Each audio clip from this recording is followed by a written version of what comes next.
बिलाल ख़ान वसाण पंहिंजो शिदातपुर जो आहियां। BPL गंबर साउथ जे साम्हूं ई ॻोठ आहे, मां उते रहिशी आहियां।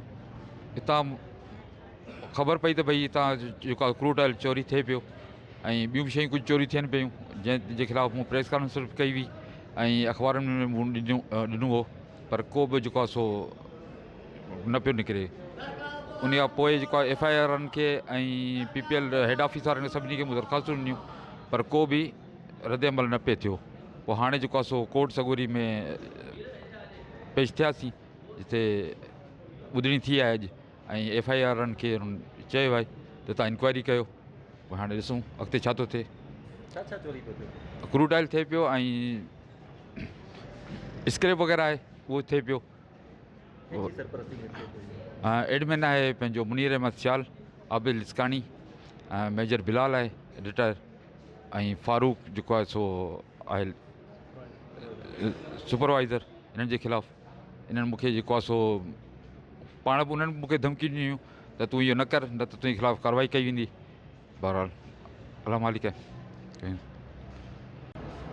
साईं, मां पाण एडवोकेट आगा जमशेद हुसैन फ़रियादी बिलाल वसाण जंहिं एप्लीकेशन फाइल कई 22 जे तहत ऑनरेबल सेशन कोर्ट सांगड़ में जेका ट्रांसफ़र थी आई ऑनरेबल एडिशनल सेशन कोर्ट जनाब शाहिद अली मेमन साहब जिन जी कोर्ट में, जंहिंजी अॼु ॿुधणी थी, जंहिंजो फ़रियादी जो मौक़िफ़ इहो हुयो त करोड़े रुपयनि जो जेको क्रूड ऑयल आहे उहो BPL मां चोरी थी रहियो आहे।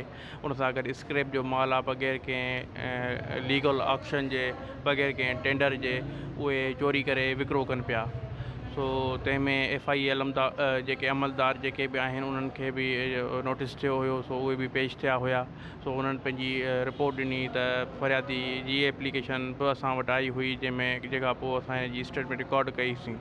तंहिंखां पोइ फर्दर जेका प्रोसीडिंग जे बारे में हू जवाबु न ॾेई सघिया ऐं जंहिं ते कोर्ट सगोरी जेको आहे नाराज़गी जो इज़हार कयो ऐं उन्हनि खे चयूं त तव्हां हिन ते अमल कयो ऐं हिकिड़ी fair and transparent inquiry conduct कयो जेके बि मुलविस आहिनि।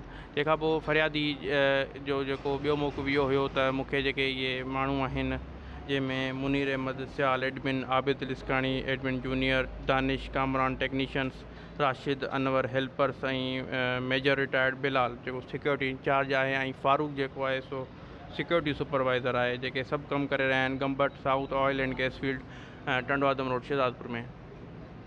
सो उन्हनि जे ख़िलाफ़ु बि प्रोटेक्शन जी घुर कई ऑनरेबल कोर्ट खां त ही मुख़्तलिफ़ माण्हू मोकिले रहिया आहिनि ऐं जेके पाण खे रेंजर्स ऑफिशियल सॾाइनि था सिविल ड्रेस में, जेके मूंखे धमकाइनि था, हिसाइनि था त जेको आवाज़ु जेको तूं खणी थो प्रोटेस्ट करीं थो, इन शयुनि जे ख़िलाफ़ु इहे तूं बंदि कर, न त तोखे असां मनशियाती केसनि में ऐं ॿियनि मुख़्तलिफ़ कूड़नि केसनि में तोखे असां फासाईंदासूं। तंहिं ते हिन ऑनरेबल कोर्ट खां इस्तदा कई त मूंखे प्रोटेक्शन बि ॾिनी वञे। सो ऑनरेबल कोर्ट हिन खे प्रोटेक्शन बि थ्रू SHOP शिदातपुर खे डायरेक्शन ॾिनी त हिन खे फ़रियादी खे प्रोटेक्शन बि ॾियो। उन सां गॾो गॾु deputy director FIA composite circle शहीद बिन हैदराबाद खे बि डायरेक्शन ॾिनई त हिन मसइले जी फेयर एंड ट्रांसपेरेंट जेका आहे इंक्वायरी कंडक्ट कयो ऐं जेके बि मुलविस किरदार आहिनि उन्हनि जे ख़िलाफ़ु क़ानूनी कार्रवाई कयो।